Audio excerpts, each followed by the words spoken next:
climate change racist? Well, nobody is saying hurricanes, heat waves, or rising sea levels are prejudice, but we can't ignore the fact that people who've often been on the front line of climate-related disasters have been people of colour. Sadly, the reality is that the climate crisis has been impacting people of colour for years. There are a lot of complicated reasons as to why. The simple version is this. The lives of people in countries across Africa and Asia, as well as indigenous peoples all over the world, have been deliberately ignored and devalued by massive corporations and countries in the West for centuries. This is happening because a greater value has been placed on money and power than on some human lives. And this is not about the past. The climate crisis is still impacting different groups of people around the world with very different degrees of severity. Today, people who already hold less power around the world, like women and people of colour, are far more likely to experience the catastrophic effects of climate breakdown. When we say catastrophic, we're talking flooding, heat waves, drought, wildfires, rising sea levels, all of which ultimately make it difficult for people affected to access food, shelter, and other basic human needs. So what's the reason for this imbalance? Extreme effects of climate breakdown are mostly felt in developing countries like Indonesia, Colombia, and Kenya, often referred to as the Global South. The UN has recently said that there is, on average, one climate crisis disaster, like heat waves, storms, or flooding, occurring worldwide every week, and most of those are occurring in the Global South. The climate crisis is rarely mentioned as a cause of these disasters when they're reported on the news, but the truth is extreme weather events are getting more frequent and intense as a result of climate breakdown. Just look at Bangladesh, which has been one of the countries hit hardest. Bangladesh's low-lying coast has meant that it's particularly prone to flooding and cyclones, and climate breakdown has meant these events are happening more often and more severely. In 2020, the country's coastline was battered by Cyclone Anthem, the most powerful cyclone it's faced in 20 years. It's estimated that by 2050, 1 in every 7 people there will have been displaced by climate change.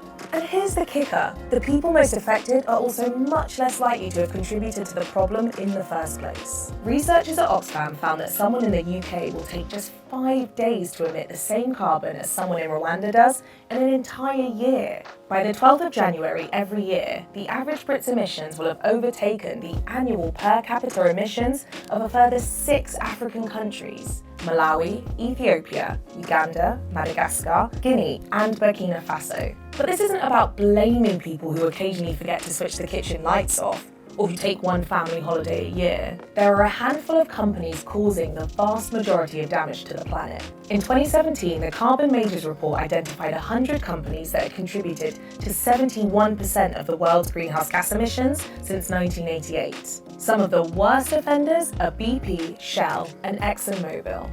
Let's take a quick detour to see who's personally profiting from the climate crisis. Wow, the oil and automobile CEO community sure is a rich and diverse tapestry. In short, the global north, including countries like the US and the UK, is for the most part creating this mess, and the global south is having to deal with it. And the climate crisis isn't just happening far away, it's affecting communities right here in the UK.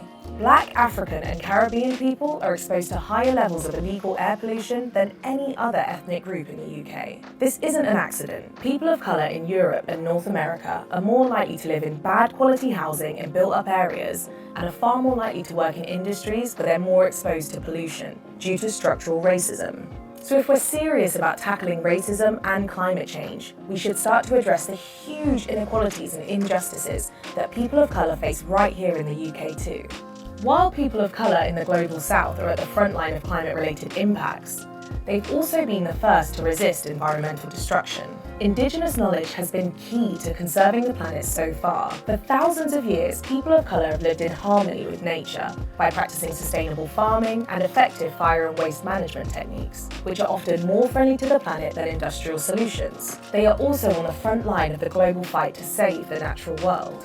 Although people of colour in the Global South have been champions of the planet for thousands of years, they now have fewer resources, like infrastructure, to deal with the impacts of the changing climate. The cause of this inequality is racism, which goes back hundreds of years. Something a lot of these countries have in common is long histories of colonial rule, during which their resources, land, and labour was stolen by European colonisers. Their thriving societies and economies were reshaped to benefit European empires, which means that the legacy of colonialism is alive and well today. From trade systems that have been set up to favour Western countries, to foreign and multinational corporations continuing to pillage local territories and resources in the global south through extractive industries like mining and fast fashion. These structural inequalities leave countries in the global south less able to deal with climate disasters when they happen. So race is a big factor in how people experience climate change. But the structural inequalities don't end there.